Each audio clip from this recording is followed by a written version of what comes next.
Welcome back to my YouTube channel मु तुम विभू सार पे तुम नहीं आसी भिडियो कौन पिली जे आधुनिक भारत इतिहास बक्सर युद्ध कौन पिला माने आधुनिक भारत इतिहास आम कौन पढ़ा बक्सर युद्ध विषय पढ़ा 1764 ख्रीष्टाब्दर बक्सर युद्ध विषय आम पढ़ा बैटल ऑफ बक्सर इन 1764 पढ़ा आम बुझल ना हेल्ले पिली से कारण गुड़िक कौन कौन आम पढ़ा चल क्लास टक आरंभ करवा।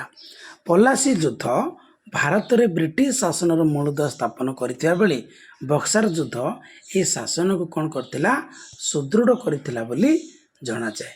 पिला माने जेते बेले पलासी युद्ध होइथिला पलासी युद्ध पर ब्रिटिश शासन मूलदुआ कौन होइथिला स्थापन होइथिला ब्रिटिश साम्राज्यर स्थापन होइथिला किंतु जेते बेले बक्सर युद्ध है बक्सर युद्ध रे कौन है ब्रिटिश ईस्ट इंडिया कंपनी जिते बड़े विजय हासिल कला कौन है पेली जो प्रकार भाव जो शासनटा चली कार ब्रिटिश सरकार सेटा पुणी भारत में कौन होता जे सुदृढ़ करी कहुले पेली जड़े स्वाधीन भाव नवाबंकर जड़े स्वाधीन भाव जो नवाब थे इंग्रेज मानकर जो अन्याय कार्य बुझला ना इंग्रेज मानकर अन्याय कार्य को प्रतिरोध करिवार फल होची बक्सर युद्ध माने स्वाधीन नवाब मान किए पेली मीर कासिम कौन कहते पेली जड़े भल शासक थे स्वाधीन भाव से रहा चाहूले किंतु इंग्रेज सरकार कौन करते अन्याय कार्य इंग्रेज सरकार जो प्रकार भाव दुर्नीति करते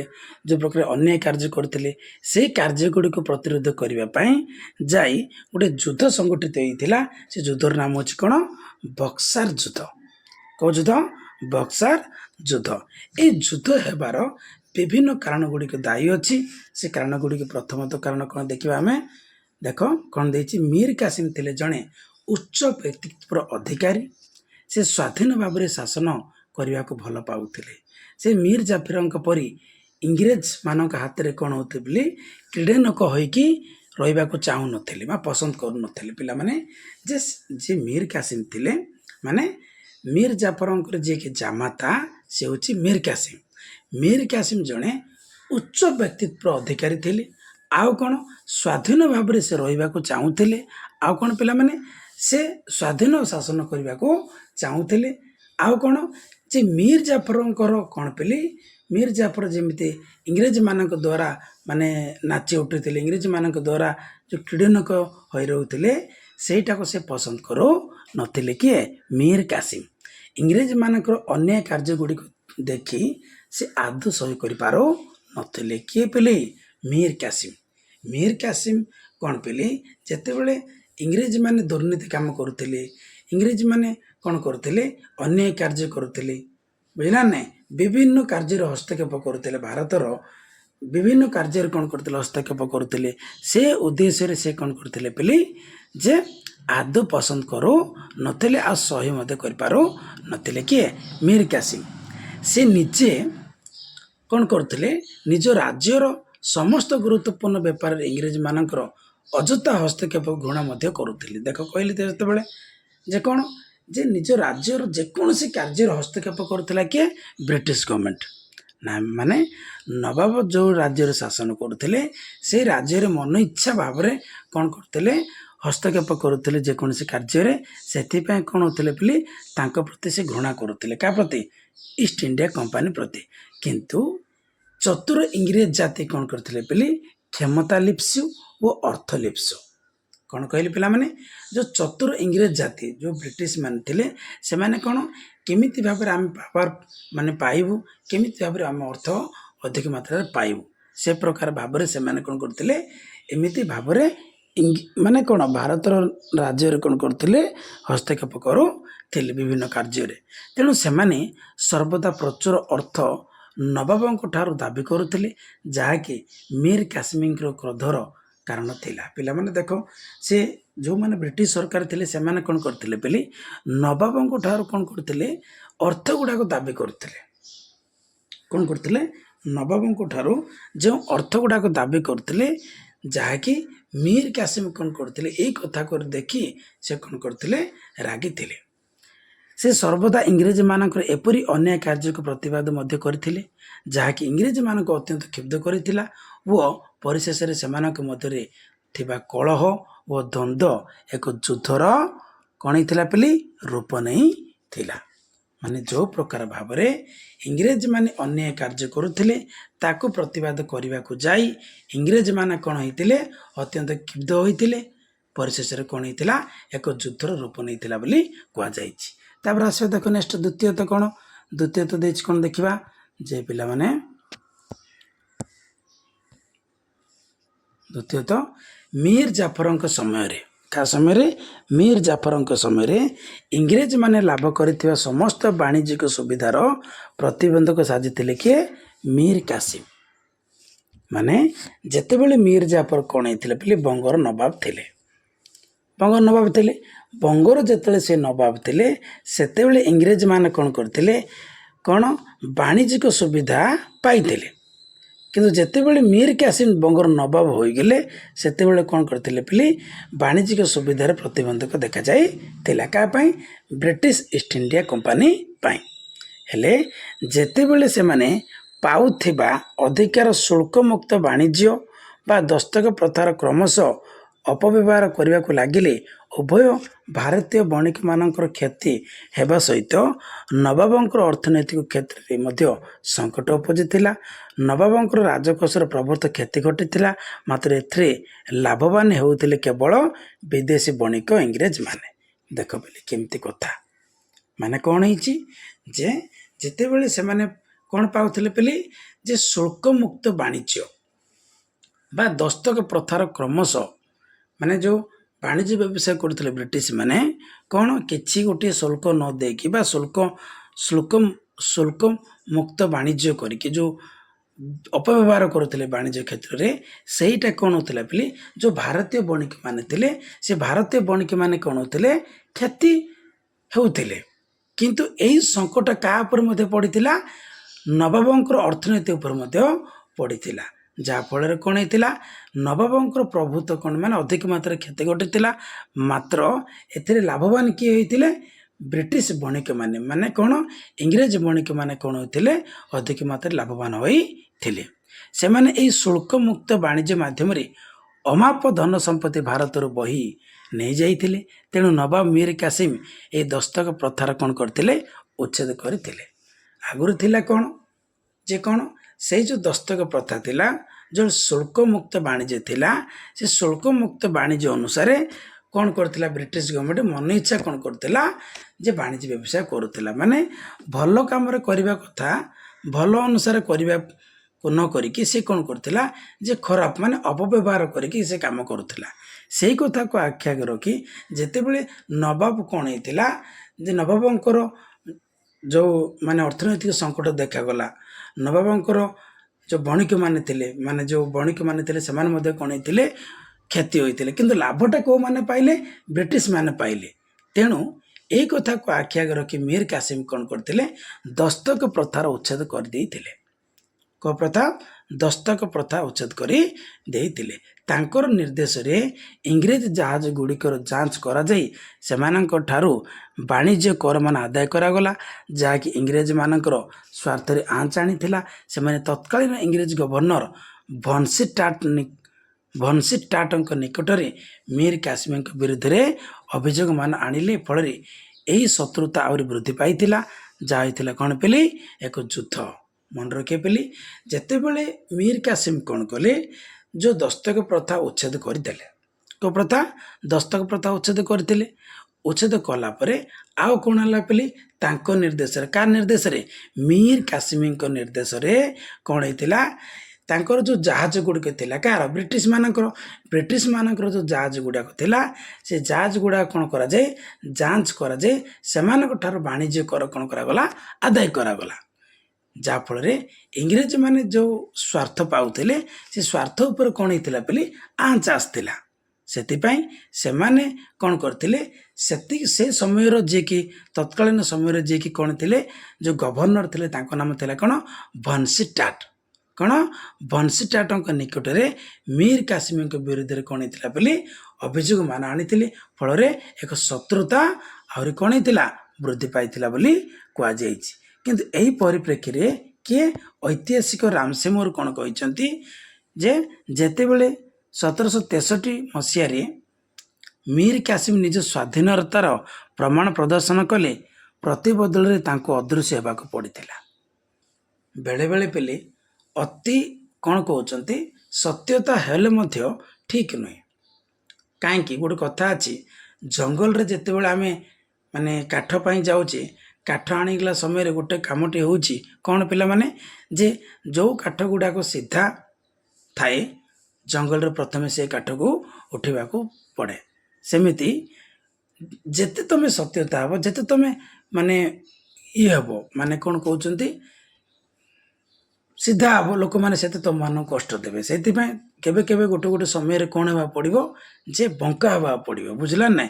ମାନେ କାଠ ବଙ୍କା କାଠକୁ କେବେ ମାନେ ଯେଉଁ କାଠଟି ବେଣ୍ଡ ହେଇକି ରହିଥିବ ସେ କାଠକୁ କେବେ ମାନେ ଲୋକମାନେ ଉଠେଇବାକୁ ଚାହାନ୍ତିନି।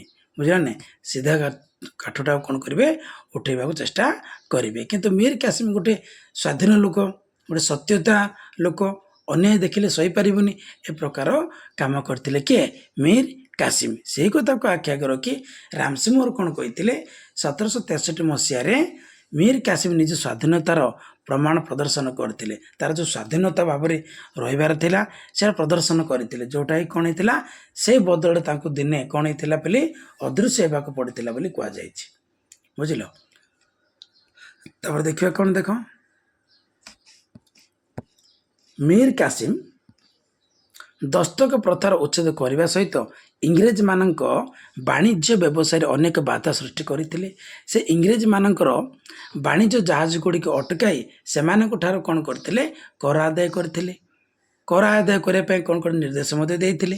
ଏହା ବ୍ୟତୀତ ସେ ସେଠାକାର ଅମୀରମାନଙ୍କୁ ମଧ୍ୟ ଇଂରେଜମାନଙ୍କ ସହିତ ବାଣିଜ୍ୟ ସମ୍ପର୍କ ରକ୍ଷା ନ କରିବା ପାଇଁ ମଧ୍ୟ ବଙ୍ଗର ଲୋକମାନଙ୍କୁ ବୁଝାଇବା ପାଇଁ ନିର୍ଦ୍ଦେଶ ଦେଇଥିଲେ। ଗୋଟେ କଥା କହିଥିଲେ, ଗୋଟେ ପଟରୁ ଦେଖିଲେ କ'ଣ, ଯେ କ'ଣ ବୋଲି ବଙ୍ଗ ପ୍ରଦେଶରେ କ'ଣ କରିଥିଲା, ଦସ୍ତକ ପ୍ରଥା, ମାନେ ଦସ୍ତକ ପ୍ରଥାର ତ ଉଚ୍ଛେଦ କରିଦେଲେ କିଏ? ମୀର କାସିମ। ଆଉ କ'ଣ କରିଥିଲେ, ଯେଉଁ ଧନୀ ଲୋକମାନେ ଥିଲେ ସେ ଧନୀ ଲୋକମାନେ କ'ଣ କରିଥିଲେ, ଇଂରେଜମାନଙ୍କ ସହିତ ବାଣିଜ୍ୟ ସମ୍ପର୍କ ରଖିଥିଲେ। ସେ ବାଣିଜ୍ୟ ସମ୍ପର୍କ ନ ରଖିବା ପାଇଁ ମଧ୍ୟ କାହାକୁ, ଯେ ଧନୀମାନଙ୍କୁ କ'ଣ କରିଥିଲେ, ନିର୍ଦ୍ଦେଶ ଦେଇଥିଲେ, ବଙ୍ଗର ଲୋକମାନଙ୍କୁ ବୁଝାଇଥିଲେ। ଆଉ କ'ଣ, ଏହା ଛଡ଼ା ନବାବ ଇଂରେଜମାନଙ୍କର ବାଣିଜ୍ୟ କ୍ଷେତ୍ରରେ ଅନେକ କଠୋର କ'ଣ କରିଥିଲେ, ପଦକ୍ଷେପ ନେଇଥିଲେ, ଯଦ୍ୱାରା କି ସେମାନଙ୍କର ରୋଷର କାରଣ ହୋଇଥିଲେ। ପରିଶେଷରେ ଇଂରେଜମାନେ ମୀର କାସିମଙ୍କର ଭୟଙ୍କର ବିରୋଧୀ ହୋଇପଡ଼ିଥିଲେ। ଦେଖ ପିଲେ, ସେମାନଙ୍କର ଯେଉଁ ପ୍ରକାର କାର୍ଯ୍ୟ ଥିଲା, ସେମାନଙ୍କର ଯେଉଁ ବାଣିଜ୍ୟ ବ୍ୟବସାୟ ଥିଲା, କ'ଣ ହେଲା ପିଲାମାନେ, ଯେ ମୀର କାସିମ ସବୁବେଳେ ଠିଆ ହେଇକି ରହିଯାଉଥିଲେ, ବାଧାପ୍ରାପ୍ତ କରୁଥିଲେ। ସେଥିପାଇଁ ଏଇଟା ଗୋଟେ କ'ଣ ହେଇଥିଲା, ମୀର କାସିମଙ୍କର ବିରୁଦ୍ଧରେ କ'ଣ ହେଇଥିଲା, ଏକ ଭୟଙ୍କର ମାନେ ଯୁଦ୍ଧର ବାତାବରଣ ସୃଷ୍ଟି ହେଇଥିଲା ବା ରୂପ ନେଇଥିଲା ବୋଲି କୁହାଯାଇଛି। ତାପରେ ଆସିଲା ତୃତୀୟ କାରଣ କ'ଣ ଦେଖିବା ଆମେ। ତୃତୀୟତଃ କ'ଣ, ଇଂରେଜ ଇଷ୍ଟ ଇଣ୍ଡିଆ କମ୍ପାନୀ ଓ ନବାବ ମୀର କାସିମଙ୍କ ମଧ୍ୟରେ ଘଟିଥିଲା ବାଦ ଅନୁବାଦ ଓ କଳ ମଧ୍ୟରେ ଏହାର ଏକ କାରଣ।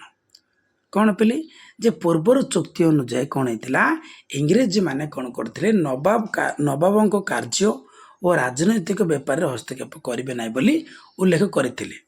ମଧ୍ୟ ସେମାନେ କ'ଣ କରିଥିଲେ, ସର୍ବଦା ନବାବଙ୍କର କାର୍ଯ୍ୟରେ ହସ୍ତକ୍ଷେପ କରୁଥିଲେ। ଗୋଟେ ଚୁକ୍ତି ହୋଇଥିଲା, ବୁଝିପାରୁଛ ନା ନାହିଁ? ଆଗରୁ ଗୋଟେ ଚୁକ୍ତି ହୋଇଥିଲା। ସେଇ ଯେଉଁ ଚୁକ୍ତି ଅନୁସାରେ କ'ଣ ହେଇଥିଲା ପିଲାମାନେ, ମନେ ରଖିବ, ଯେ ଇଂରେଜ ସରକାର କ'ଣ ଚୁକ୍ତି କରିଥିଲେ, ନବାବଙ୍କର ଯେକୌଣସି କାର୍ଯ୍ୟରେ ବା ମାନେ କାର୍ଯ୍ୟ ଏବଂ ରାଜନୈତିକ ବେପାରରେ ହସ୍ତକ୍ଷେପ କରିବ ନାହିଁ ବୋଲି ମାନେ କରିଥିଲେ, ଚୁକ୍ତି କରାଯାଇଥିଲା। କିନ୍ତୁ ସେମାନେ କ'ଣ କରିଥିଲେ ବୋଲି ସର୍ବଦା କ'ଣ କରିଥିଲେ, ନବାବଙ୍କର କାର୍ଯ୍ୟରେ ସେ ଚୁକ୍ତି ଅନୁସାରେ ନ ଚାଲିକି ନ କାର୍ଯ୍ୟ କରିକି ସେମାନେ କ'ଣ କରୁଥିଲେ, ନବାବଙ୍କର କାର୍ଯ୍ୟରେ କ'ଣ କରୁଥିଲେ, ହସ୍ତକ୍ଷେପ କରୁଥିଲେ। ତେଣୁ ମୀର କାସିମ କ'ଣ କରୁଥିଲେ, ଯେ 1760 ମସିହାରେ ହୋଇଥିବା ସନ୍ଧି ଚୁକ୍ତିର ଖିଲାପ ଯୋଗୁଁ ଅତ୍ୟନ୍ତ ଅସନ୍ତୁଷ୍ଟ ହୋଇଥିଲେ। ଦେଖ ପିଲେ, ଆମେ ଯଦି ଗୋଟେ ଚୁକ୍ତି କରିଥିବା, ସେ ଚୁକ୍ତି ଅନୁସାରେ ଯଦି ଆମେ ଯଦି କାର୍ଯ୍ୟ କରିବା ନାହିଁ, ହେଲେ କେଉଁଠି ନା କେଉଁଠି ତ ସେଇଟା ପ୍ରତିବନ୍ଧକ ଦେଖାଯିବ, କେଉଁଠି ନା କେଉଁଠି ସେଇଟା ଅସନ୍ତୁଷ୍ଟ ଦେଖାଯିବ। ମୀର କାସିମ ମଧ୍ୟ ଯେ ବ୍ରିଟିଶ ମାନଙ୍କର ଏ ପ୍ରକାର କାର୍ଯ୍ୟକୁ ଦେଖି ସେ କ'ଣ ହେଇଥିଲେ, ଅସନ୍ତୁଷ୍ଟ ହୋଇଥିଲେ। କିଏ? ମୀର କାସିମ। ଆଉ କ'ଣ ପିଲି, ଏହି ଚୁକ୍ତି ଅନୁସାରେ ଯେଉଁ 3ଗୋଟି ଜିଲ୍ଲା ଇଂରେଜମାନଙ୍କୁ ହସ୍ତାନ୍ତରିତ କରାଯାଇଥିଲା ସେଗୁଡ଼ିକ କମ୍ପାନୀ ଅପବ୍ୟବହାର କରୁଥିଲେ। ମନେ ରଖି ପିଲି, ଯେଉଁ ଚୁକ୍ତି ହୋଇଥିଲା ସେ ଚୁକ୍ତିରେ କ'ଣ ହେଇଥିଲା ପିଲି, ମୀର କାସିମ ବୁଝିଲା ନାହିଁ କ'ଣ କରିଥିଲେ ଯେ 3ଗୋଟି ଜିଲ୍ଲା କ'ଣ କରିଥିଲେ ଇଂରେଜମାନଙ୍କୁ ହସ୍ତାନ୍ତର କରିଥିଲେ। କିନ୍ତୁ ସେ ହସ୍ତାନ୍ତର କରିଥିଲେ ସିନା କମ୍ପାନୀରେ କ'ଣ ଯେଉଁ କମ୍ପାନୀ କ'ଣ କରିଥିଲା ଏଇ ଜାଗା ମାନଙ୍କରେ କ'ଣ କରିଥିଲା ଅପବ୍ୟବହାର କରିଥିଲା। କିଏ? କମ୍ପାନୀ ଏ ପ୍ରକାର କାମ କରିଥିଲା। କିଏ ପିଲେ? British East India company. ହେଲେ ପିଲେ କ'ଣ ଯେ ତେଣୁ ମୀର କାସିମ ଏଇ 3ଗୋଟି ଜିଲ୍ଲାକୁ ତାଙ୍କୁ ଫେରାଇବା ପାଇଁ ଇଂରେଜ ଗଭର୍ଣ୍ଣର ଭନସିଟାଟଙ୍କୁ ଜଣାଇଥିଲେ। ଏହା ବ୍ୟତୀତ ନବାବ ମୀର କାସିମଙ୍କୁ କମ୍ପାନୀ କର୍ମଚାରୀମାନେ ମଧ୍ୟ ଖରାପ ବ୍ୟବହାର ପ୍ରଦର୍ଶନ କରୁଥିଲେ, ଯାହାକି ତାଙ୍କ ପକ୍ଷରେ ଅତ୍ୟନ୍ତ ଅସହ୍ୟ ବୋଧ ହୋଇପଡ଼ିଥିଲା। ମାନେ କ'ଣ କରିଥିଲେ ପିଲି, ଯେତେବେଳେ ସେଇ 3ଟି ଜିଲ୍ଲାକୁ ଅପବ୍ୟବହାର କଲେ କିଏ? ସେ ହେଉଛି ବ୍ରିଟିଶ ଇଷ୍ଟ ଇଣ୍ଡିଆ କମ୍ପାନୀ ବୁଝିଲା ନା। ହେଲେ ସେମିତି କରିବାରୁ ଇଏ ଗୋଟେ କାମ କଲେ କିଏ? ମୀର କାସିମ କ'ଣ କଲେ? ସେ 3ଟି ଜିଲ୍ଲାକୁ କ'ଣ କରିଥିଲେ ଫେରାଇବା ପାଇଁ କ'ଣ କରିଥିଲେ ଗଭର୍ଣ୍ଣର ଭନସିଟାଟଙ୍କୁ ଜଣାଇଥିଲେ। ଆଉ କ'ଣ ପିଲି, ଏହି କଥାକୁ ଆଖ୍ୟା ରଖି କ'ଣ କମ୍ପାନୀର ଯେଉଁ କର୍ମଚାରୀମାନେ ଥିଲେ ସେମାନେ କ'ଣ କରିଥିଲେ ଖରାପ ବ୍ୟବହାର ପ୍ରଦର୍ଶନ କରିଥିଲେ। କାହାକୁ? ମୀର କାସିମଙ୍କୁ, ଯାହାକି ମୀର କାସିମ କ'ଣ ହେଇଥିଲେ ଅତ୍ୟନ୍ତ ଅସହ୍ୟ ହୋଇପଡ଼ିଥିଲେ। ଯେହେତୁ ସେ ଜଣେ ସ୍ୱାଧୀନ ଚେତକ ଶାସକ, ନିଜ ରାଜ୍ୟରେ ବିଦେଶୀମାନଙ୍କର ଏପରି ବ୍ୟବହାର ଓ କାର୍ଯ୍ୟକଳାପକୁ ଆଦୌ ସେ ପସନ୍ଦ କରୁନଥିଲେ। ତେଣୁ ସେ କମ୍ପାନୀର ଏପରି ଏକଚାଟିଆ ମନମୁଖୀ କାର୍ଯ୍ୟକଳାପ ବିଷୟରେ ଭନସିଟାଟଙ୍କୁ ଅବଗତ କରାଇଥିଲେ। ବୁଝିଲେ ନାହିଁ କ'ଣ ପିଲାମାନେ, ଯେ କମ୍ପାନୀର ଯେଉଁ ପ୍ରକାର ଭାବରେ କ'ଣ କରିଥିଲେ ଏକଚାଟିଆ ବା ମନମୁଖୀ କାର୍ଯ୍ୟକଳାପ ଚଲେଇଲା ସେଇ କଥାକୁ ଆଖ୍ୟା ରଖି ଭନସିଟାଟଙ୍କୁ ସେ ଅବଗତ କରାଇଥିଲେ। ଆଉ କ'ଣ ଅନ୍ୟ ପକ୍ଷରେ କ'ଣ ପିଲି, ଇଂରେଜମାନେ ମଧ୍ୟ ସେମାନଙ୍କ ପ୍ରତି ମୀର କାସିମଙ୍କ ବିଭିନ୍ନ ବାଣିଜ୍ୟିକ ବାଧା ଓ ପଦକ୍ଷେପ ସମ୍ପର୍କରେ ଅଭିଯୋଗ ଆଣିଥିଲେ। ଦେଖିଲ ନା, ଏମାନେ ମଧ୍ୟ କ'ଣ କରିଥିଲେ ଯେ ମୀର କାସିମଙ୍କୁ କ'ଣ କରିଥିଲେ ଅଭିଯୋଗ କରିଥିଲେ। କ'ଣ ଯେ ଯେକୌଣସି କାର୍ଯ୍ୟରେ ବେପାର ବାଣିଜ୍ୟ କ୍ଷେତ୍ରରେ ଆପଣମାନେ ହସ୍ତକ୍ଷେପ କରୁଛନ୍ତି ବୋଲି ସେ ମଧ୍ୟ ସେପଟେ ଗୋଟେ ଅଭିଯୋଗ ଆଣିଲା। କିଏ? ବ୍ରିଟିଶ। କାହା ବିରୁଦ୍ଧରେ? ମୀର କାସିମଙ୍କ ବିରୁଦ୍ଧରେ। ମାନେ ବ୍ରିଟିଶ ସରକାର ମୀର କାସିମଙ୍କୁ କ'ଣ କରିଥିଲା ଅଭିଯୋଗ ଆଣିଥିଲା ବୁଝିଲା ନାହିଁ। ଆଉ କ'ଣ ମୀର କାସିମ କାହାକୁ ଅଭିଯୋଗ ଆଣିଥିଲା? ବ୍ରିଟିଶ ସରକାରଙ୍କ ବିରୁଦ୍ଧରେ ଅଭିଯୋଗ ଆଣିଥିଲା। ଏମିତି ଚାଲିଲା। ହେଲେ ଏହିପରି ଭାବରେ ଇଂରେଜ ବାଣିଜ୍ୟିକ କର୍ମକର୍ତ୍ତା ଓ ମୀର କାସିମ ପରସ୍ପର ପ୍ରତି ଦୋଷାରୋପ କରିଥିଲେ, ଯାହାକୁ ଭନସିଟାଟଙ୍କ କର୍ଣ୍ଣପାତ ହୋଇଥିଲା। ଦେଖ ପିଲେ, ଯେ ଗୋଟେ ପଟରେ ଦେଖିଲେ ମୀର କାସିମ, ଆଉ ଗୋଟେ ପଟରେ ଦେଖିଲେ କ'ଣ ବାଣିଜ୍ୟିକ କର୍ମକର୍ତ୍ତାଙ୍କ ମଧ୍ୟରେ କ'ଣ ହେଇଥିଲା ଯେ ଦୁହିଁଙ୍କୁ କ'ଣ କରିଥିଲେ ବୋଲି ଦୋଷାରୋପ କରିଥିଲେ, ଦୋଷ ଦିଆଦେଇ ହୋଇଥିଲେ, ଯାହାକି ଭନସିଟାଟଙ୍କ କର୍ଣ୍ଣପାତ ହୋଇଥିଲା। ସେ ଶୁଣିଥିଲେ, ଜାଣିପାରିଥିଲେ। 1762 ମସିହାରେ ଉଭୟ ପକ୍ଷ ମଙ୍ଗୋରଠାରେ ମିଳିତ ହୋଇ ସମସ୍ୟାର ସମାଧାନ ପାଇଁ ଆଲୋଚନା କରିଥିଲେ। ମାତ୍ର ଏହାର କୌଣସି କ'ଣ ସୁଫଳ ବାହାରି ପାରିଲା ନାହିଁ। ଅନ୍ୟପକ୍ଷରେ ଭନସିଟାଟ ନବାବଙ୍କୁ ଏଥିପାଇଁ ଦୋଷାରୋପ କରିଥିଲେ, ଯାହାକି ଐତିହାସିକ ଯୁଦ୍ଧର ରୂପ ନେଇଥିଲା। ମଙ୍ଗୋରଠାରେ ଏକତ୍ରିତ ହୋଇଥିଲେ ସିନା କେବେ? 1762 ମସିହାରେ, କିନ୍ତୁ ସେଇଟା କିଛି ବି ଫଳ ମିଳି ନଥିଲା। ତାପରେ ଦେଖିବା କ'ଣ ଚତୁର୍ଥ କାରଣ। କେଉଁ କାରଣ ପିଲାମାନେ? ଚତୁର୍ଥ କାରଣ କ'ଣ ଅଛି ଦେଖିବା। ଇଂରେଜମାନେ ମୀର କାସିମଙ୍କୁ ମୋଗଲ ସମ୍ରାଟ ଶାହ ଆଲାମଙ୍କ ବଶ୍ୟତା ସ୍ୱୀକାର କରିବାକୁ ବାଧ୍ୟ କରିଥିଲେ। ଶାହ ଆଲାମ ଥିଲେ ମୋଗଲ ସମ୍ରାଟ ଦ୍ୱିତୀୟ ଶାହ ଆଲାମଙ୍କ ପୁତ୍ର। ମୁଁ ବୁଝିଲା ନାହିଁ, ଏ ଯେଉଁ ମୋଗଲ ସମ୍ରାଟ ଶାହ ଆଲାମଙ୍କ ବଶ୍ୟତା ସ୍ୱୀକାର କରିବାକୁ ବାଧ୍ୟ କରିଥିଲେ କାହାକୁ? ମୀର କାସିମଙ୍କୁ। କେଉଁମାନେ? ଇଂରେଜମାନେ। ହେଲେ ଶାହ ଆଲାମ ଥିଲେ କ'ଣ? ମୋଗଲ ସମ୍ରାଟ ଦ୍ୱିତୀୟ ଶାହ ଆଲାମଙ୍କର କ'ଣ ଥିଲେ? ପୁତ୍ର ଥିଲେ। ପୁତ୍ର ମାନେ କ'ଣ? ଦ୍ୱିତୀୟ ଶାହ ଆଲାମଙ୍କର ପୁତ୍ର କିଏ ଥିଲେ? ଶାହ ଆଲାମ। ହେଲେ ତାଙ୍କର ନାମ ଥିଲା ଅଲି ଗୌହର ଓ ପରବର୍ତ୍ତୀ ସମୟରେ ସେ ଶାହ ଆଲାମ ଉପାଧି ଧାରଣ କରିଥିଲେ ତଥା ବିହାରରେ ଅବସ୍ଥାପିତ ଥିଲେ। ମନେ ରଖିଥିଲେ, ବିହାରରେ କିଏ ଶାସନ କରୁଥିଲେ? ଶାହ ଆଲାମ। କିଏ?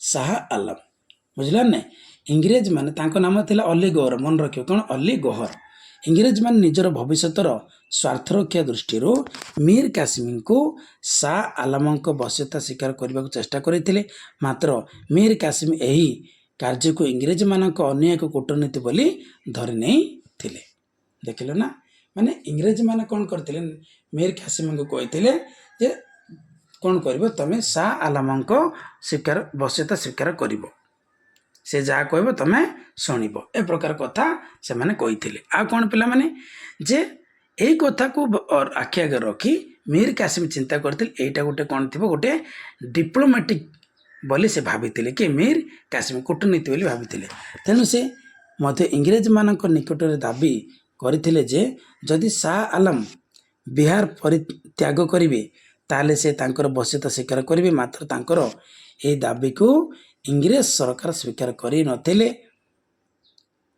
बुझला नहीं एवं तांको ऊपर कौन होते क्रोधान्वित होते देखो केते सुंदर कथा बुझला ना शाह आलम बश्यता स्वीकार करने इंग्रेज सरकार मीर कासिम को माने कौन करथिले कहिथिले बाध्य करथिले किंतु शुणी नथिले कि मीर कासिम कहीं से भाविले कौन एटा गोटे कौन जे इंग्रेज मानकर गोटे कूटनीति बोली से भाविथिले कि मीर कासिम हेले से कथा को आखि आगे रखी मीर कासिम कौन कले इंग्रेज मानक मध्य गोटे कथा कहले कौन जे जदि शाह आलम बिहार परित्याग करिवे बिहार जदि त्याग करिवे ताले मु तांकर बश्यता स्वीकार करिवे किंतु इंग्रेज सरकार एटा स्वीकार करनथिले आउ क्रोधान्वित होइथिले का प्रति मीर कासिम के प्रति एहीपरि भाବରେ अनेक कारण घटना जोगु उभय मीर कासिम और इंग्रेज मानक मध्य कौन होता द्वंद्व और कलह वृद्धि पाई थिला ये थिला कौन पे चतुर्थ कारण तापर आसला कौन पंचम कारण को कारण पंचम कारण कौन अच्छे देखा जितेबले मीर कासिम देशीय राजा उपरू वाणिज्य कर उच्छेद कले यह इंग्रेज मान पक्षर अत्यंत असह्य है तेणु इंग्रेज माने अत्यंत क्षुब्ध हो मीर कासिम को राजगादी विताड़ित करने मेजर आडम्स को 1763 मसीह पठाई थिले मन रखे पिली जो देशीय राजा माने थिले देशीय राजा मान ठार कौन करा जाउथिला जे कर आदाय करा जाउथिला बुझला ना कर आदाय करथिला कि ब्रिटिश गवर्नमेंट हेले ए जो कर जो आदाय करा जाउथिला से कर को कौन करथिले उच्छेद कर देथिले उठेई देथिले किए बंद कर देथिले से होची के मीर कासिम बुझला ना किंतु यही कथा जितेबले इंग्रेज मान कानर पड़ा से माने असह्य हो पड़े तेणु मीर कासिम को से माने कौन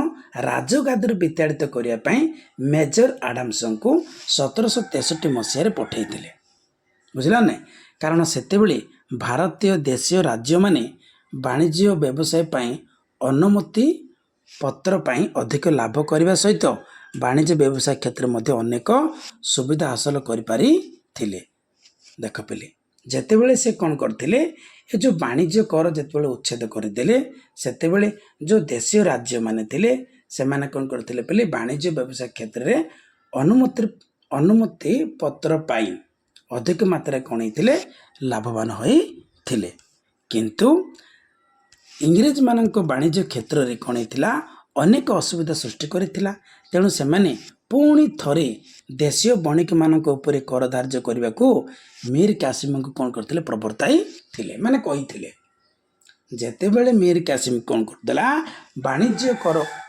उच्छेद करदेला सेतेबेले कौन है पे अत्यंत माने कौन पे असुविधा सृष्टि करथिला काको जे ब्रिटिश गवर्नमेंट को तेणु कौन करथिले ब्रिटिश गवर्नमेंट पुणी आउ थे कौन करथिले जे देशीय बणिक मान कर धार्य करने को क्या निर्देश देले मीर कासिम को निर्देश देले मात्र नवाब मीर कासिम यह कर्णपात करनथिले जहाँकि थिला इंग्रेज शासकों मीर कासिम ऊपर क्रोधान्वित होबार सबुठारु बड़ कारण मीर कासिम को कहले किंतु मीर कासिम शुणिला नहीं से माने क्रोधान्वित हो गले क्या मीर कासिम को कौ माने ब्रिटिश माने एथिपाई इंग्रेज माने मीर कासिम को कौन करने गादीच्युत करने को चेष्टा करते ଓ ଏ ବିଷୟରେ ମଧ୍ୟ ସେମାନେ ମୀର ଜାଫରଙ୍କ ସହିତ ପରାମର୍ଶ କରିଥିଲେ।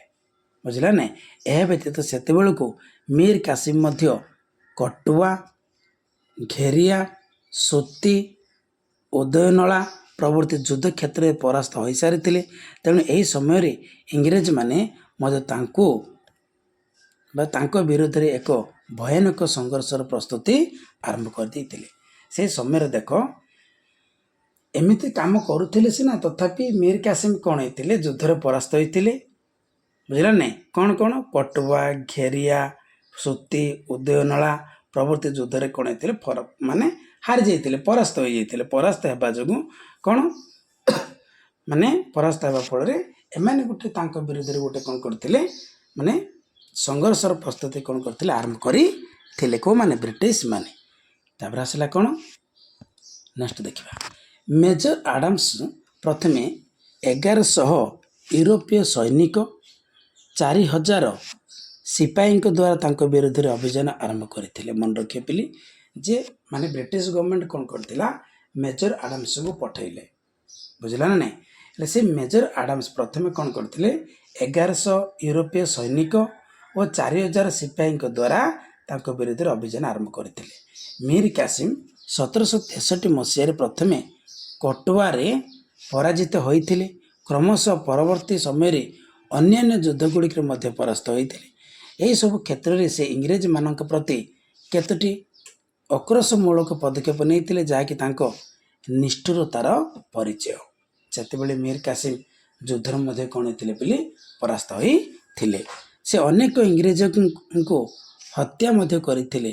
ସେମାନଙ୍କ ମଧ୍ୟରେ ଇଂରେଜ କର୍ମଚାରୀ ମନେ ରଖିବେ ବୋଲି ହେ ଓ ଏଲିସ୍ ଥିଲେ ଅନ୍ୟତମ। ମନେ ରଖିବେ ବୋଲି ଯେତେବେଳେ କ'ଣ ହେଇଥିଲା ବୋଲି? ଯୁଦ୍ଧରେ ପରାସ୍ତ ହୋଇଥିଲେ। କଟୁଆରେ ପରାଜିତ ହେଲେ, ହେଲା ନା, ସୋତରେ ପରାଜିତ ହେଲେ, ଉଦୟନଳାରେ ପରାଜିତ ହେଲେ। ସେହି ସମୟରେ କ'ଣ ହେଇଥିଲା ବୋଲି? ଯେ କେତେକ ଇଂରେଜ ମାନଙ୍କୁ ମଧ୍ୟ ସେ କ'ଣ କରିଥିଲେ? କିଛି କିଛି ଇଂରେଜ କର୍ମଚାରୀ ମାନେ ଥିଲେ। ସେ ଇଂରେଜ କର୍ମଚାରୀ ମାନେ କ'ଣ କରିଥିଲେ? ସେ ମାନେ କରିଥିଲେ, ମାନେ ହତ୍ୟା କରିଥିଲେ। ଜଣଙ୍କ ନାମ ଥିଲା ହେ, ଜଣଙ୍କ ନାମ ଥିଲା ଏଲିସ୍। ତାଙ୍କର ଏପରି ନିନ୍ଦନୀୟ କାର୍ଯ୍ୟ ଇଷ୍ଟ ଇଣ୍ଡିଆ କମ୍ପାନୀ କ'ଣ ହେଇଥିଲା? ଅବଗତ ହୋଇଥିଲା, ଯାହାକି ମୀର କାସିମଙ୍କ ପ୍ରତି କ୍ଷୁବ୍ଧ ହେବାର କାରଣ ହୋଇଥିଲା। ତେଣୁ ସେମାନେ ମୀର କାସିମଙ୍କର ଏପରି କାର୍ଯ୍ୟର ପ୍ରତିଶୋଧ ନେବା ପାଇଁ ପ୍ରତିଶ୍ରୁତିବଦ୍ଧ ହୋଇଥିଲେ ଏବଂ ଏହି କାରଣ ଦ୍ୱାରା ତତ୍କ୍ଷଣାତ୍ ଏକ ଯୁଦ୍ଧ ସେମାନଙ୍କ ମଧ୍ୟରେ ଆରମ୍ଭ ହୋଇଥିଲା, ଯାହାକି କ'ଣ? ବକ୍ସାର ଯୁଦ୍ଧ। କେଉଁ ଯୁଦ୍ଧ ପିଲି? ବକ୍ସାର ଯୁଦ୍ଧ ନାମରେ ପରିଚିତ। ତାପରେ ଦେଖିବା ବକ୍ସାର ଯୁଦ୍ଧର ଘଟଣାବଳୀ। କ'ଣ ପିଲାମାନେ? ବକ୍ସାର ଯୁଦ୍ଧର ଘଟଣାବଳୀ ବିଷୟରେ ଆମେ ପଢ଼ିବା। ଦେଖ, ଏହିପରି ଭାବରେ ମୀର କାସିମଙ୍କ ଦ୍ୱାରା ନିଆଯାଇଥିବା ବିଭିନ୍ନ ଇଂରେଜ ବିରୋଧୀ କାର୍ଯ୍ୟକ୍ରମ ବ୍ରିଟିଶ ଇଷ୍ଟ ଇଣ୍ଡିଆ କମ୍ପାନୀକୁ କ'ଣ ହେଇଥିଲା? ବହୁ ଅସନ୍ତୁଷ୍ଟ କରିଥିଲା। ସେମାନେ ଯୋଜନା ଅନୁଯାୟୀ ମୀର କାସିମଙ୍କୁ ବଙ୍ଗ ପ୍ରଦେଶର ରାଜଗାଦିରୁ କ'ଣ କରିବା ପାଇଁ ହଟାଇ ପୁନର୍ବାର କ'ଣ ପିଲେ? 7 ଜୁଲାଇ 1763 ମସିହାରେ ଅଧିଷ୍ଠିତ କରାଇଥିଲେ। କାହାକୁ? ମୀର ଜାଫରଙ୍କୁ। ଦେଖ, ମୀର କାସିମଙ୍କୁ କ'ଣ କରିଥିଲେ? ବଙ୍ଗ ପ୍ରଦେଶରୁ ରାଜଗାଦିରୁ ହଟାଇ ମୀର ଜାଫରଙ୍କୁ ପୁଣି କ'ଣ କରିଦେଲେ? ଯେ ସେଠାକାର ନବାବ ବନେଇଦେଲେ। କେଉଁମାନେ? ବ୍ରିଟିଶ ମାନେ। ମୀର କାସିମ ବାଧ୍ୟ ହୋଇ ଅଯୋଧ୍ୟା ପଳାୟନ କରି ସେଠାକାର ଶାସକ ସୁଜାଉଦ୍ଦୌଲାଙ୍କ ପାଖରେ ଆଶ୍ରୟ ନେଇଥିଲେ। ମନେ ରଖିବେ ବୋଲି ଏଇଟା ଗୋଟେ ସୁନ୍ଦର କଥା ଯେ ଯେତେବେଳେ ମୀର କାସିମଙ୍କୁ ହଟାଇ କେଉଁଠୁ? ରାଜଗାଦିରୁ ମୀର କାସିମଙ୍କୁ ହଟାଇ ପୁନର୍ବାର କ'ଣ କରିଥିଲେ? ମୀର ଜାଫରଙ୍କୁ 7 ଜୁଲାଇ 1763 ମସିହାରେ କ'ଣ କରିଥିଲେ ପିଲି? ମାନେ ନବାବ ବନେଇଥିଲେ। ସେହି ସମୟରେ କ'ଣ ହେଇଥିଲେ? ମୀର କାସିମ କ'ଣ କରିଥିଲେ? ଅଯୋଧ୍ୟାର ଯିଏକି ରାଜା, ଅଯୋଧ୍ୟାକୁ କ'ଣ କରିଥିଲେ? ପଳାୟନ କରିଥିଲେ। ଅଯୋଧ୍ୟାର ଯିଏକି ଶାସକ ଥିଲେ ତାଙ୍କ ପାଖରେ କ'ଣ ହେଇଥିଲେ? ଆଶ୍ରୟ ନେଇଥିଲେ। ତାଙ୍କ ନାମ ଥିଲା କ'ଣ? ସୁଜାଉଦ୍ଦୌଲା। କିଏ? ସୁଜାଉଦ୍ଦୌଲା। ସୁଜାଉଦ୍ଦୌଲା ମଧ୍ୟ ମୀର କାସିମଙ୍କ ଇଂରେଜ ବିରୁଦ୍ଧରେ ସମର୍ଥନ କରି ତାଙ୍କୁ ସାହାଯ୍ୟ କରିବାକୁ ପ୍ରତିଶ୍ରୁତି ଦେଇଥିଲେ। ଏହା ବ୍ୟତୀତ ତାଙ୍କର ଏହି ଇଂରେଜ ବିରୋଧୀ କାର୍ଯ୍ୟକ୍ରମକୁ ମୋଗଲ ସମ୍ରାଟ ଦ୍ୱିତୀୟ ଶାହ ଆଲମ ସମର୍ଥନ ଜଣାଇ ସେ ଦୁହିଁଙ୍କ ସହ ମିଶିଥିଲେ। ମନେ ରଖିବା ବୋଲି କ'ଣ କହିଲି? ଦେଖ, ସୁଜାଉଦ୍ଦୌଲା ମିଶିଥିଲେ। ସୁଜାଉଦ୍ଦୌଲା କ'ଣ କରିଥିଲେ ସମର୍ଥନ କରିଥିଲେ କାହାକୁ ମୀର କାସିମଙ୍କୁ। ଆଉ କ'ଣ ଇଂରେଜ ବିରୋଧୀ କାର୍ଯ୍ୟକ୍ରମକୁ ମୋଗଲ ସମ୍ରାଟ କ'ଣ କରିଥିଲେ ଦ୍ୱିତୀୟ ଶାହ ଆଲମ ମୋଗଲ ସମ୍ରାଟ ଦ୍ୱିତୀୟ ଶାହ ଆଲମ ସମର୍ଥନ ଜଣାଇ ସେ ଦୁହିଁଙ୍କ ସହ ମିଶିଥିଲେ। କାହା ସହିତ ସୁଜାଉଦ୍ଦୌଲା ସହିତ ମିଶିଥିଲେ ଆଉ ଇଂରେଜ କ'ଣ ମୀର କାସିମଙ୍କ ସହିତ ମିଶିଥିଲେ। ଦୁହିଁଙ୍କ ସାଥିରେ କିଏ ମୋଗଲ ସମ୍ରାଟ ଦ୍ୱିତୀୟ ଶାହ ଆଲମ। ମୀର କାସିମଙ୍କୁ ସାହାଯ୍ୟ ଓ ସମର୍ଥନ କରିବାର ପୃଷ୍ଠଭୂମିରେ ସୁଜାଉଦ୍ଦୌଲାଙ୍କର କେତେ ଗୋଟି ବ୍ୟକ୍ତିଗତ ସ୍ୱାର୍ଥ ନିହିତ ଥିଲା। ମନେ ରଖିପାରିଲେ ମୀର କାସିମଙ୍କୁ ସାହାଯ୍ୟ କରିବା ପାଇଁ ସୁଜାଉଦ୍ଦୌଲା କେଉଁଠି ଶାସନ କରୁଥିଲେ ମନେ ରଖିବ। ସେ କେଉଁଠି ଶାସନ କରୁଥିଲେ ବିହାରରେ। କେଉଁଠି ବିହାରରେ କ'ଣ କରୁଥିଲେ ଅଯୋଧ୍ୟାରେ। କେଉଁଠି ଅଯୋଧ୍ୟାରେ କ'ଣ କରୁଥିଲେ ଶାସନ କରୁଥିଲେ। ବୁଝିଲା ନା କେଉଁଠି ଅଯୋଧ୍ୟାରେ। କିନ୍ତୁ ଏ ଶାସନ କରୁଥିଲେ ଆଉ କ'ଣ ମୀର କାସିମଙ୍କୁ କ'ଣ କରୁଥିଲେ ସମର୍ଥନ କରୁଥିଲେ। ସମର୍ଥନ କରିବାର କିଛି କିଛି ବ୍ୟକ୍ତିଗତ ସ୍ୱାର୍ଥ ଥିଲା। କାରଣ ତାଙ୍କର ଲୋଲୁପ ଦୃଷ୍ଟି ପଡ଼ିଥିଲା କେଉଁ ଉପରେ ପିଲେ ମୀର କାସିମଙ୍କର ଅମାପ ଧନ ସମ୍ପତ୍ତି ତଥା ବଙ୍ଗ ବିହାର ଓଡ଼ିଶା। ବୁଝିଲା ନାହିଁ କାହାର ଲୋଲୁପ ଦୃଷ୍ଟି ପଡ଼ିଥିଲା କାହାର ବଙ୍ଗ ବିହାର ଓଡ଼ିଶା ଉପରେ। ସିଏ ହେଉଛି ସୁଜାଉଦ୍ଦୌଲା ଅଯୋଧ୍ୟାର ଶାସକ ଯାହାକୁ ହାସଲ କରିବା ପାଇଁ ସେ ମୀର କାସିମଙ୍କୁ କ'ଣ କରିଥିଲେ ଆଶ୍ରୟ ଦେବା ସହିତ ତାଙ୍କ ସହିତ ମିଶି ଇଂରେଜମାନଙ୍କ ବିରୋଧରେ କ'ଣ କରିଥିଲେ ଅଭିଯାନ ଆରମ୍ଭ କରିଥିଲେ। କିଏ ସୁଜାଉଦ୍ଦୌଲା। ଦେଖ ମାନେ ଅଧିକ ଧନ ସମ୍ପତ୍ତିର ଆଶା ରଖି ବଙ୍ଗ ବିହାର ଓଡ଼ିଶା ଉପରେ ତାଙ୍କର ଲୋଲୁପ ଦୃଷ୍ଟି ପଡ଼ିଥିଲା କାହାର ସୁଜାଉଦ୍ଦୌଲାଙ୍କୁ। ତେଣୁ ସେ ମୀର କାସିମଙ୍କୁ କ'ଣ କରିଥିଲେ ଆଶ୍ରୟ ଦେଇଥିଲେ ଆଉ ସମର୍ଥନ ମଧ୍ୟ କରିଥିଲେ। ଆଉ କ'ଣ କରିଥିଲେ ଇଂରେଜ ବିରୁଦ୍ଧରେ କ'ଣ କରିଥିଲେ ଅଭିଯାନ ଆରମ୍ଭ କରିଥିଲେ। ଏହିପରି ଭାବରେ ଯୁଦ୍ଧ ହେବା ପୂର୍ବରୁ ଏକ ତ୍ରିପାକ୍ଷିକ ମେଣ୍ଟ ନବାବ ମୀର କାସିମ ନବାବ ସୁଜାଉଦ୍ଦୌଲା ଓ ମୋଗଲ ସମ୍ରାଟ ଦ୍ୱିତୀୟ ଶାହ ଆଲମଙ୍କ ମଧ୍ୟରେ ହୋଇଥିଲା। ତୁମମାନଙ୍କୁ ସେତେବେଳେ ମୁଁ କହିଥିଲି ଯେତେବେଳେ ତୁମମାନଙ୍କୁ ଇଣ୍ଟ୍ରୋଡକ୍ସନ୍ ଦେଲି ସେତେବେଳେ କହିଥିଲି ତ୍ରିପାକ୍ଷିକ ମେଣ୍ଟ କହିଲେ କାହା କାହା ମଧ୍ୟରେ ହୋଇଥିଲା ମନେ ରଖିବ। ଗୋଟେ ହେଉଛି କ'ଣ ଏକ ହେଉଛି ନବାବ ମୀର କାସିମ ଆଉ ଗୋଟେ ହେଉଛି କ'ଣ ନବାବ ସୁଜାଉଦ୍ଦୌଲା ଆଉ ଜଣେ କିଏ ମୋଗଲ ସମ୍ରାଟ ଦ୍ୱିତୀୟ ଶାହ ଆଲମ। ଏ ତିନି ଜଣଙ୍କ ମଧ୍ୟରେ ଗୋଟେ ମେଣ୍ଟ ହୋଇଥିଲା। ସେ ମେଣ୍ଟକୁ କ'ଣ କୁହାଯାଏ ତ୍ରିପାକ୍ଷିକ ମେଣ୍ଟ ବୋଲି କୁହାଯାଏ। ଏହି ମେଣ୍ଟରେ ଏକ ସନ୍ଧି ଚୁକ୍ତି ମଧ୍ୟ ସ୍ୱାକ୍ଷରିତ ହୋଇଥିଲା। ବୁଝିଲା ନାହିଁ କ'ଣ ସେ ମେଣ୍ଟରେ କ'ଣ ହେଇଥିଲା ଏକ ଚୁକ୍ତି ମଧ୍ୟ ହୋଇଥିଲା ସନ୍ଧି ଚୁକ୍ତି। ସେ ଚୁକ୍ତି ଅନୁସାରେ କ'ଣ ଅଯୋଧ୍ୟା ସୈନ୍ୟବାହିନୀର ସମସ୍ତ ଖର୍ଚ୍ଚ ମୀର କାସିମ କ'ଣ କରିବେ ବହନ କରିବେ ବୋଲି ପ୍ରତିଶ୍ରୁତି ଦେଲେ। ଦେଖିଲ ନାହିଁ ଅଯୋଧ୍ୟାର ମାନେ ଅଯୋଧ୍ୟା ସୈନ୍ୟବାହିନୀ ଅଯୋଧ୍ୟାର ଯେତେ ଗୁଡ଼ିଏ ସୈନ୍ୟବାହିନୀ ଥିଲେ ସମସ୍ତ ଖର୍ଚ୍ଚ କିଏ ବୁଝିବେ ମୀର କାସିମ। ତେଣୁ ସେମାନେ ପ୍ରଥମେ ମିଳିତ ହୋଇ ଇଂରେଜ ସରକାରଙ୍କ ଏକ ପତ୍ର ଦ୍ୱାରା କ'ଣ କରିଥିଲେ ଦାବି କରିଥିଲେ ଯେ ଇଂରେଜ ସରକାର ଭାରତରେ କେବଳ ବାଣିଜ୍ୟ ବ୍ୟବସାୟ କରିବା ଛଡ଼ା ଏଠାକାର ରାଜନୈତିକ ଓ ଆଭ୍ୟନ୍ତରୀଣ ବେପାରରେ ହସ୍ତକ୍ଷେପ ନ କରନ୍ତୁ। ପ୍ରଥମେ ଏ ତିନି ଜଣ ତ୍ରିପାକ୍ଷିକ ମେଣ୍ଟ କ'ଣ କଲେ ଇଂରେଜ ସରକାରଙ୍କୁ ଏକ କ'ଣ କରିଥିଲେ ପିଲି ଯେ ପତ୍ର ଦେଇଥିଲେ ପତ୍ର ଦ୍ୱାରା ଦାବି କରିଥିଲେ। କିନ୍ତୁ ଇଂରେଜ ସରକାରଙ୍କୁ କ'ଣ ପତ୍ର ଦ୍ୱାରା ଦାବି କରିଥିଲେ କେବଳ ବାଣିଜ୍ୟ ବ୍ୟବସାୟ କରିବେ ସିନା ଆଉ କ'ଣ ରାଜନୈତିକ ଆଭ୍ୟନ୍ତରୀଣ ବେପାରରେ କ'ଣ କରିବନି ହସ୍ତକ୍ଷେପ ନ କର ବୋଲି ଏମାନେ ଚିନ୍ତା କରିଥିଲେ। କେଉଁମାନେ ତ୍ରିପାକ୍ଷିକ ମେଣ୍ଟ। ଏହି ଦାବି ସେମାନେ ଯଦି ନ ମାନନ୍ତି ତାହେଲେ ଯୁଦ୍ଧ ସୁନିଶ୍ଚିତ ହେବ। ସେମାନଙ୍କର ଏହି ସର୍ତ୍ତକୁ ଇଂରେଜ ଇଷ୍ଟ ଇଣ୍ଡିଆ କମ୍ପାନୀ ତିଳେ ହେଲେ ବି କର୍ଣ୍ଣପାତ କରିନଥିଲା, ଯଦ୍ୱାରା କି 1764 ମସିହା 22 ଅକ୍ଟୋବର ଗାଜିପୁର ନିକଟସ୍ଥ ଗଙ୍ଗା ନଦୀର ଡାହାଣ ପଟରେ ଥିବା ବକ୍ସାର ନାମକ ଏକ ଯୁଦ୍ଧ କ୍ଷେତ୍ରରେ ଉଭୟ ଇଂରେଜ ସୈନ୍ୟବାହିନୀ ଓ ଏହି ମିଳିତ ତ୍ରିଶକ୍ତି ମଧ୍ୟରେ କ'ଣ ହେଇଥିଲା ଏକ ଭୟାନକ ଯୁଦ୍ଧ ସଂଗଠିତ ହୋଇଥିଲା। ମନେ ରଖିବେ ପିଲି ବକ୍ସାର ଯୁଦ୍ଧ କେବେ ହୋଇଥିଲା କହିଲେ 1764 ଅକ୍ଟୋବର 22 ମାନେ 22 ଅକ୍ଟୋବର 1764 ମସିହା। ମାନେ ଯେଉଁ ପ୍ରକାର ଭାବରେ ସେମାନେ ଯେଉଁ ତ୍ରିଶକ୍ତି ମେଣ୍ଟ ଥିଲା ସେମାନଙ୍କୁ କ'ଣ କରିଥିଲେ ପତ୍ର ଦ୍ୱାରା ଦାବି କରିଥିଲେ। ଇଂରେଜ ସରକାର ସେ କଥା ଶୁଣିଲେନି, କର୍ଣ୍ଣପାତ କରିନଥିଲେ। ସେ ମଧ୍ୟ ଯୁଦ୍ଧ କରିବାକୁ ପ୍ରସ୍ତୁତ ହୋଇଥିଲା କିଏ ବ୍ରିଟିଶ ଇଷ୍ଟ ଇଣ୍ଡିଆ କମ୍ପାନୀ। ଯଦି କ୍ୱେଶ୍ଚିନ୍ ଆସିବ ଯେ କ'ଣ ପିଲାମାନେ ବକ୍ସାର ଯୁଦ୍ଧ କାହା କାହା ମଧ୍ୟରେ ହୋଇଥିଲା କହିଲେ ତମମାନେ ଲେଖିବେ କ'ଣ ଯେ ମୀର କାସିମ ସୁଜାଉଦ୍ଦୌଲା ଆଉ ମୋଗଲ ସମ୍ରାଟ ଥିଲେ ଦ୍ୱିତୀୟ ଶାହ ଆଲମ ଏମାନେ ଥିଲେ। କିନ୍ତୁ ସେପଟ ପକ୍ଷରୁ କେଉଁମାନେ ଥିଲେ ବ୍ରିଟିଶ ଇଷ୍ଟ ଇଣ୍ଡିଆ कंपानी मध्य कौन होता युद्ध संगठित होता। तापर नेक्स्ट देखिए कौन देख कौन दे गोटे पाराग्राफ रे यही युद्ध रे इंग्रेज मानकर सैन्य संख्या थिला केते 7072 बुझला नहीं तांकर सेनापति थिले किए मेजर मुनरो मात्र मीर कासिम सुजाउद्दौला द्वितीय शाह आलम यही त्रिशक्तिंकर मिलित सैन्य संख्या थिला 40,000 रु 60,000। देख केते डिफरेंस केते आकाश पाताल फरक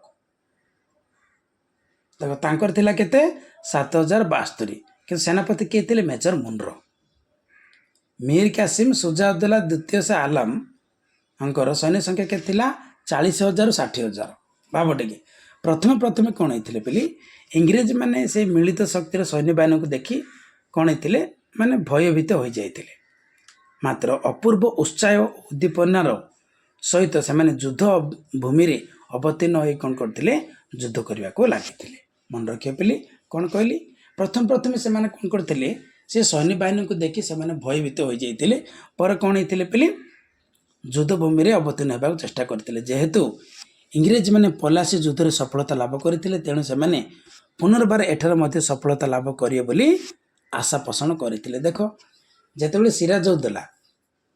सिराजुद्दौला पलासी युद्ध रे कौन करथिला ये करथिला माने युद्ध करते हेले सिराजुद्दौला कौन होता सैन्य संख्या अधिक थिला ना नहीं हेले से कथा को आखि आगे रखी से कौन होता भयभीत प्रथमे हो जाइतिला किंतु तथापि युद्ध से विजय हासिल करथिला से जिनसटा को मन रखी पुणी ये मध्य आशा रखी कौन एठी मध्य बक्सर युद्ध मध्य आशा रखी कौन जे जेमिति होछ मु युद्धटा विजय हासिल करी।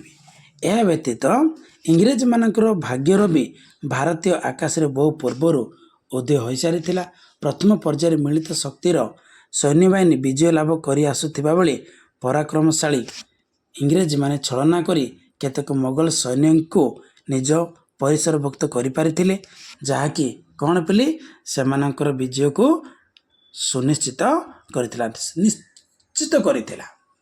प्रकृत रे कौन होता जे त्रिशक्ति मेंट थिला त्रिशक्ति मेंटर जो मोगल जो थिले सैनिक माने थिले मोगल सैनिक मानकू आगुरु ही माने पूर्वर ही कौन करथिला ब्रिटिश गवर्नमेंट कौन करथिला तांका हाथ को आनीथिला सेतिपई जे एमाने चिंता करथिले विजयटा कौन हो सुनिश्चित बा निश्चित हो सेमाने चिंता करथिले। परिशेष रे बक्सर युद्धर सफलता सेमानकर पक्षर जाइथिला। इंग्रेज सेनापति मेजर मुनरो ए युद्ध रे अधिक वीरत्वर सहित युद्ध करी त्रिशक्ति मानकर सैन्य बाहिनी को परास्त करि पारिथिले जहाँ फल नवाबंकर सैन्य माने युद्ध क्षेत्र छत्रभंग देइथिले बुझला नहीं माने पूरा पूरी भाव युद्ध करथिले कि मेजर मुनरो किंतु नवाबंकर जो सैन्य माने थिले कौन होते त्रिशक्ति मानकर सैन्य बाहिनी कौन करथिले परास्त करि पारिथिले। आ कौन सैन्य माने कौन होते जे युद्ध क्षेत्र छत्रभंग होइथिले जदिव अयोध्यार नवाब सुजाउद्दौला यही युद्धर मुख्य भूमिका ग्रहण करते तथापि से शक्तिशाली विचक्षण इंग्रेज मानकर शक्ति सम्मुखरे हार मानिथिले और युद्ध क्षेत्र छाड़ी पलायन करथिले। द्वितीय शाह आलम मध्य अत्यंत शोचनीय भाव में पराजित होई इंग्रेज मानक शरणापन्न होइथिले। यह व्यतीत यार प्रच्छद पटरी थिबा नवाब मीर कासिम मध्य पराजित होई दिल्ली पलायन करथिले सेठारे 7 जून 1777 मसीह मृत्युवरण करथिले। मन रखे पिली मीर कासिम युद्ध रे पराजित हेबा परे कोठी पळैथिले दिल्ली पळैथिले एवं सेठारे केबे मृत्युवरण करथिले 7 जून 1777 रे कोन हेथिले मृत्युवरण करथिले। मन रखे पिली जे द्वितीय शाह आलम मध्य युद्ध रे पराजित होई कोन हेथिले पिली शरणापन्न होइथिले आ मीर कासिम कोठी पळैथिले दिल्ली पलायन करथिले आ अयोध्या नवाब जे थिले सुजाउद्दौला से मध्य कोन हेथिले कौन करथिले युद्ध क्षेत्र छाड़ी पलायन करथिले हार मानिथिले। देख पिली एहीपरि भाव में बक्सर युद्ध इंग्रेज मानक पई अपूर्व सफलता आनी देइथिला। सेमाने द्वितीय थर पई अन्य एक युद्ध रे मध्य जयलाभ करिवार सक्षम होई पारिथिले। एही युद्ध रे सेमाने जेपरि अपूर्व साहसर सहित त्रिशक्ति मेंटर सैन्य मानक पराजित करथिले ताहा सेमानकर सामरिक श्रेष्ठता प्रतिपादन करते। युद्ध रे नवाबंकर सैन्य बाहिनी पक्षर 2000 अधिक मृत्युहात होता बेले इंग्रेज मानकर पक्षर मात्र 847 ଜଣ ମୃତାହତ ହୋଇଥିଲେ ବୋଲି କୁହାଯାଇଛି। ମୃତାହତ ହୋଇଥିଲେ ବୋଲି ଦେଖ କେତେ ଜଣ ଯୁଦ୍ଧରେ ମରିଥିଲେ ନବାବଙ୍କର ସୈନ୍ୟବାହିନୀ 2000ରୁ ଅଧିକ। କ'ଣ ପିଲାମାନେ 2000 ଅଧିକ। କିନ୍ତୁ କ'ଣ ଇଂରେଜମାନଙ୍କର ଯେଉଁ ସୈନ୍ୟବାହିନୀ କେତେ ମରିଥିଲେ ପିଲି 847 ଜଣ ମୃତ୍ୟୁବରଣ କରିଥିଲେ ବୋଲି କୁହାଯାଇଛି। କିନ୍ତୁ ପିଲି ଦେଖ ବୁଝ କେତେ ସଂଖ୍ୟାରେ ସୈନ୍ୟବାହିନୀ ଥିଲେ ମଧ୍ୟ ଏମାନେ ହାରିଗଲେ। ତ୍ରିଶକ୍ତି ମେଣ୍ଟ କରିଥିଲେ ମଧ୍ୟ ଏମାନେ ହାରିଗଲେ। ମେଣ୍ଟ କଲେ କ'ଣ ହବ? ଅଣ୍ଡରଷ୍ଟାଣ୍ଡିଂ ଦରକାର, ବୁଝିଲା ନାହିଁ? ଜଣେ ଜଣକୁ ବୁଝିବା ଦରକାର, ତାହେଲେ ଯାଇକି ଯୁଦ୍ଧଟା ବିଜୟ ହାସଲ ହୋଇଥାନ୍ତା। ଜଣେ ଜଣକୁ ବୁଝିପାରିଲେନି, ବୁଝିପାରୁଛ ନାହିଁ, ସେଥିପାଇଁ ଯୁଦ୍ଧଟା ବିଜୟ ହାସଲ ହୋଇପାରିଲା ନାହିଁ। ବକ୍ସର ଯୁଦ୍ଧ ଭାରତରେ ଇଂରେଜ ଶାସନକୁ ଅତ୍ୟନ୍ତ ସୁଦୃଢ଼ କରିପାରିଥିଲା। କ୍ରମଶଃ ଇଂରେଜମାନେ ଭାରତର ଶାସନ ଡୋରିକୁ ନିଜ ହାତକୁ ନେବାର ସକ୍ଷମ ହୋଇପାରିଥିଲେ। ଏହି ପରିପ୍ରେକ୍ଷୀରେ ଐତିହାସିକ ଦ୍ରୋଣ କ'ଣ କରିଥିଲେ ମତ ଦେଇଛନ୍ତି। Thus ended the famous battle of Buxar on which depend the fate of the Indian and which was a gallantly dispute one is important in the result। କ'ଣ ଏହିପରି ଭାବରେ ଇଂରେଜମାନଙ୍କର ପ୍ରଭାବ ପ୍ରତିପତ୍ତି ଯୁଦ୍ଧ ପରଠାରୁ ଉତ୍ତର ଭାରତରେ ସାବ୍ୟସ୍ତ ହୋଇପାରିଥିଲା। ସେମାନେ ବକ୍ସାର ଯୁଦ୍ଧରେ ବିଜୟୀ ହେବା ପରେ ଅଯୋଧ୍ୟା, ଆହ୍ଲାବାଦ ଓ ବନାରସ ପ୍ରଭୃତି ଅଞ୍ଚଳଗୁଡ଼ିକୁ ନିଜ ଅଧୀନକୁ ଆଣିବାରେ ସକ୍ଷମ ହୋଇପାରିଥିଲେ। ମନେ ରଖିବା ପିଲି ସେ କ'ଣ କହିଛି ପୁରାପୁରି ବକ୍ସାର ଯୁଦ୍ଧରେ କ'ଣ କରିଥିଲେ ଯେଉଁ ପ୍ରକାର ଡିପେଣ୍ଡେଣ୍ଟ କରିଦେଲେ କାହାକୁ? ଇଣ୍ଡିଆକୁ। ଇଣ୍ଡିଆର ଯେଉଁ ଫେଟ୍ ଥିଲା, ଇଣ୍ଡିଆର ଯେଉଁ ପାୱାର ଥିଲା କ'ଣ କରିଥିଲେ ବିଜୟ ହାସଲ କରିଥିଲେ। କାହିଁକି? ସେମାନଙ୍କ ମଧ୍ୟରେ ଯେଉଁ ଡିସ୍ପ୍ୟୁଟ୍ ଥିଲା ସେଇଟା ହେଉଛି ଗୋଟିଏ ରିଜଲ୍ଟ। ମାନେ ଗୁରୁତ୍ୱପୂର୍ଣ୍ଣ କଥା କ'ଣ ଯେ ଡିସ୍ପ୍ୟୁଟ୍ ଥିଲା, ଭାରତର ଯେଉଁ ଡିସ୍ପ୍ୟୁଟ୍ ଥିଲା ସେଇଟା ହେଉଛି ରିଜଲ୍ଟ ହେଲା କେଉଁ ଯୁଦ୍ଧର? ବକ୍ସାର ଯୁଦ୍ଧର ସଫଳ ପାଇପାରିଲା କିଏ ପିଲି? British East India Company. କିନ୍ତୁ ଯେତେବେଳେ ଯୁଦ୍ଧ କଲା ସେ କ'ଣ କରିଥିଲା? ଅଯୋଧ୍ୟା, ଆହ୍ଲାବାଦ, ବନାରସ ପ୍ରଭୃତି ଅଞ୍ଚଳଗୁଡ଼ିକୁ ନିଜ ଅଧୀନକୁ ଆଣିବାକୁ ଚେଷ୍ଟା କରିଥିଲେ। ତାପରେ ଦେଖିବା କ'ଣ ବକ୍ସାର ଯୁଦ୍ଧର ଫଳାଫଳ। କ'ଣ ପିଲାମାନେ? ବକ୍ସାର ଯୁଦ୍ଧର ଫଳାଫଳ। Result of the battle of Buxar. କ'ଣ? ବକ୍ସାର ଯୁଦ୍ଧର ଫଳାଫଳ ଥିଲା ଅତ୍ୟନ୍ତ ସୁଦୂର ପ୍ରସାରୀ ଓ ଗୁରୁତ୍ୱପୂର୍ଣ୍ଣ ଘଟଣା। ଭାରତୀୟ ଶକ୍ତି ଇଂରେଜମାନଙ୍କ ହାତରେ ପରାହତ ହେବା ଘଟଣା ଏଠାରେ ପ୍ରମାଣିତ କରିଥିଲା ଯେ ୟୁରୋପୀୟ ଶକ୍ତି ଆଗରେ ଭାରତୀୟ ଶକ୍ତି ଓ ସାମର୍ଥ୍ୟ ଅତ୍ୟନ୍ତ ନଗଣ୍ୟ। ବୁଝିଲା ନାହିଁ? ମାନେ ଦେଖ ଇଂରେଜମାନେ ଯେଉଁ ପ୍ରକାର ଭାବରେ କାମ କଲେ, ଯୁଦ୍ଧ କଲେ, ବିଜୟ ହାସଲ କଲେ, ତାଙ୍କର ପୁରାପୁରି ଭାବରେ କ'ଣ ଚାଲିଲା? ରାଜ ଚାଲିଲା। ବୁଝିଲା ନାହିଁ? କାହାର? ଇଂରେଜମାନଙ୍କର।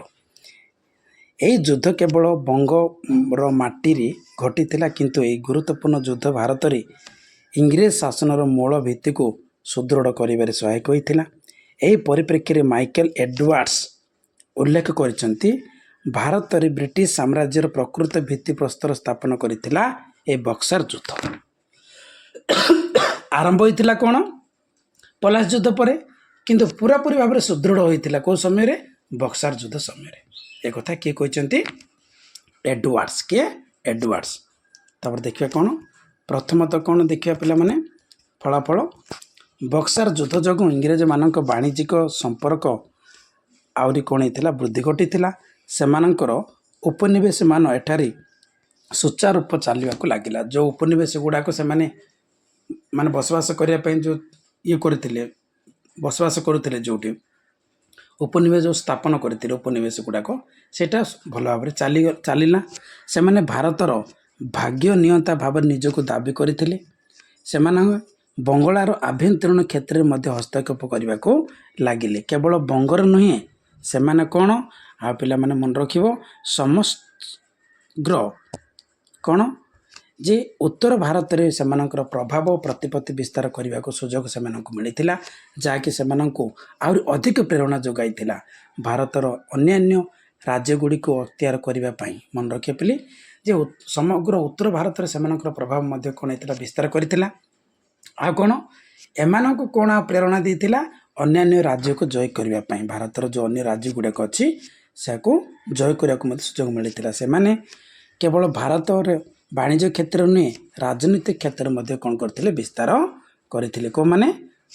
ଇଂରେଜମାନେ। ଦ୍ୱିତୀୟରେ କ'ଣ ପିଲାମାନେ ଦେଖ ଯେ ବଙ୍ଗର ରାଜନୈତିକ ଆଭ୍ୟନ୍ତରୀଣ ଅବସ୍ଥାରେ ଆସିଥିଲା ଅନେକ ପରିବର୍ତ୍ତନ।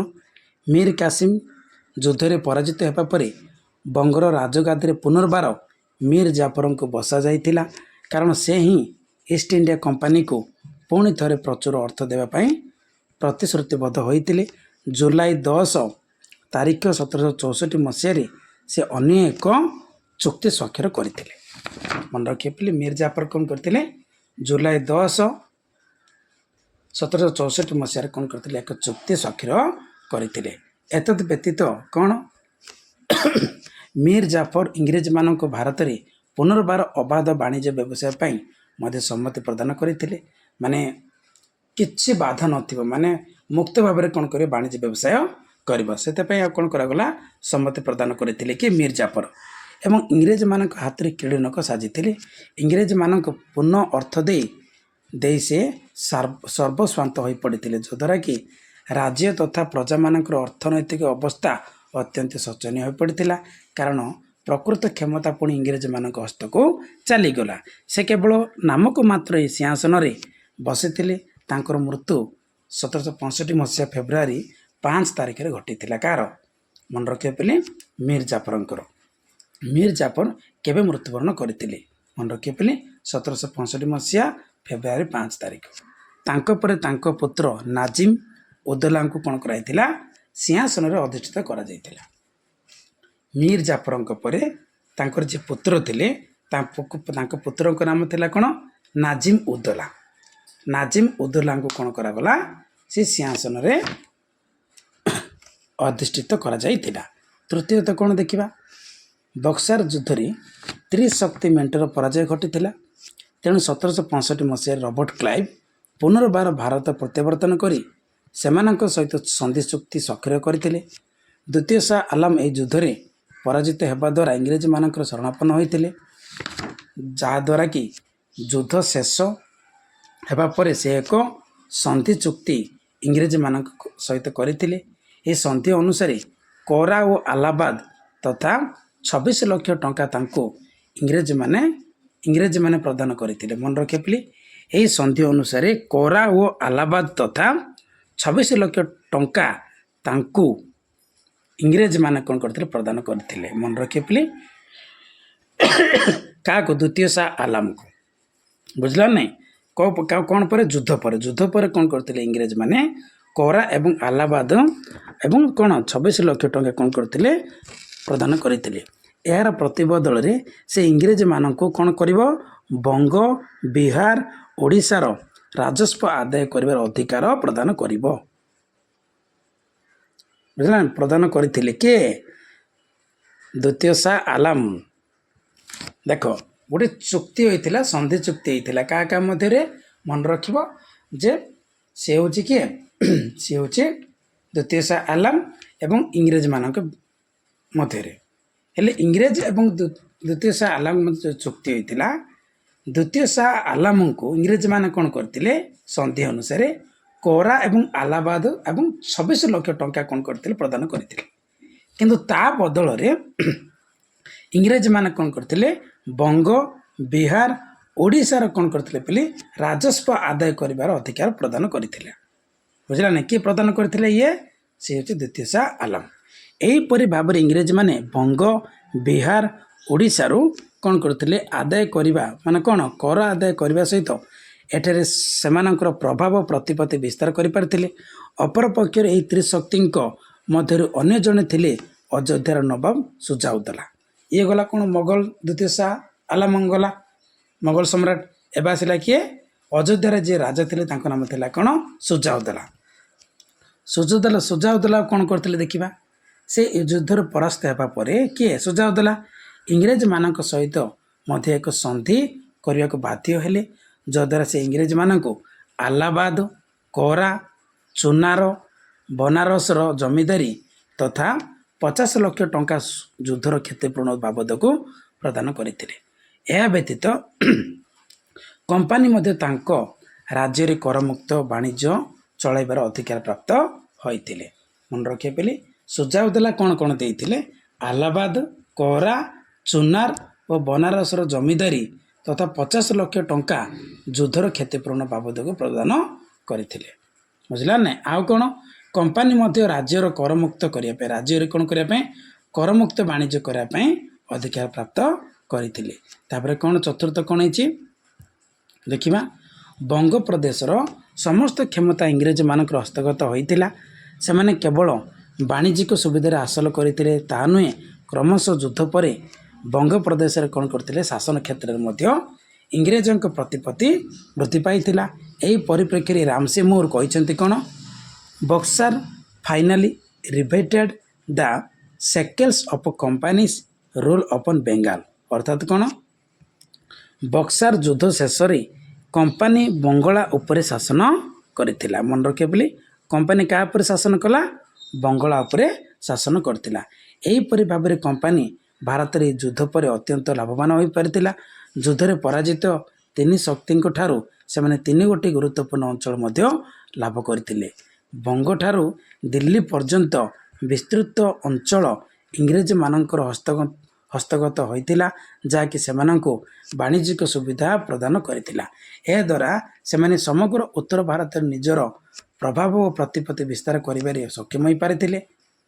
ଏହି ଯୁଦ୍ଧ ପରଠାରୁ ସେମାନେ ଆଉ ପଛକୁ ଫେରି ଯାଇନଥିଲେ, କାରଣ ଏହି ଯୁଦ୍ଧରୁ ସେମାନଙ୍କର ଅପୂର୍ବ ବୀରତ୍ୱ ସାହସିକ ପରାକାଷ୍ଠା ପ୍ରମାଣ ମିଳିଥିଲା। ପଲାସି ଯୁଦ୍ଧର ସେମାନେ କେବଳ ଷଡ଼ଯନ୍ତ୍ର ମାଧ୍ୟମରେ ବିଜୟ ଲାଭ କରିପାରିଥିଲେ, ମାତ୍ର ଏହି ଯୁଦ୍ଧରେ ସେମାନେ ସେମାନଙ୍କର ଶକ୍ତି ବଳରେ ସଫଳତା ହାସଲ କରିପାରିଥିଲେ। ତେଣୁ ସେମାନେ ନିଜ ଶକ୍ତି ଉପରେ ବିଶ୍ୱାସ ରଖି ଆଗାମୀ ଯୋଜନା ଏସବୁ ଦିଗରେ କରିବାକୁ ଲାଗିଲେ। ଇଏ ଥିଲା ପିଲେ କ'ଣ?